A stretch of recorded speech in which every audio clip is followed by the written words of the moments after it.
Bienvenue sur Tatami, l'émission de tous les arts martiaux sans exclusive. Nous allons faire ensemble le tour du monde des arts martiaux traditionnels. Judo, karaté, aïkido, taekwondo et kung-fu. Nous allons voir le sanda, venu de Chine, une compétition pied-point par nos athlètes nationaux. Des athlètes qui vont vous surprendre par leur dextérité, leur vivacité. Mais je vous laisse voir et je vous laisse apprécier.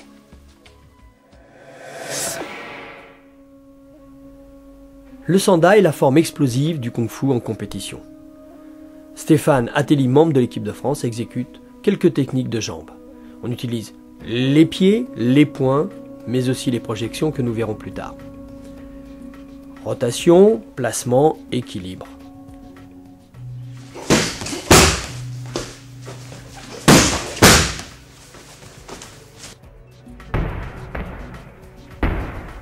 Voilà, et un travail de précision dans les PAO qui permettent de travailler la puissance et la rapidité. Mais également la souplesse dans un coup de pied retourné excessivement efficace. Retour à la compétition, là c'est l'application réelle avec une très belle projection. Les compétitions sanda se pratiquent sur une plateforme à 60 cm de haut. Technique de poing, alors il y a le crochet que vous êtes en train de voir, et les revers, également les uppercuts qu'on appelle les points canons. Vue de profil, le travail de rotation qui permet de donner de la vitesse aux techniques de bras. Très important, le placement, l'équilibre, le regard bien évidemment. La même chose, vue de profil.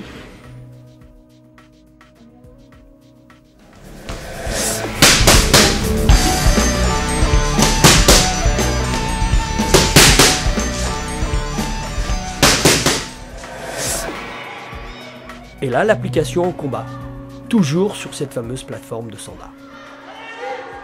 Donc cette compétition, c'est un tournoi en fait en 10 catégories de poids.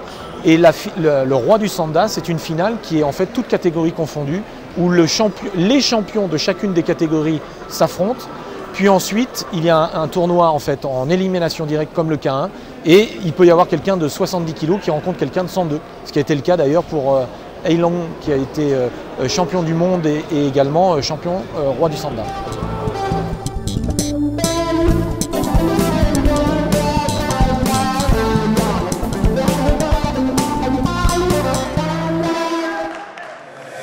Voilà, ça c'est du sanda. Art martial chinois qui, j'espère pour tous les pratiquants de kung-fu, sera olympique très prochainement. Mais d'ores et déjà, je vous donne rendez-vous à la prochaine émission avec une autre forme d'expression qui est la self-défense féminine.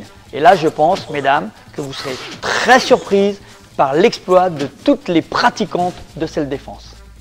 À bientôt et je vous dis martialement vôtre.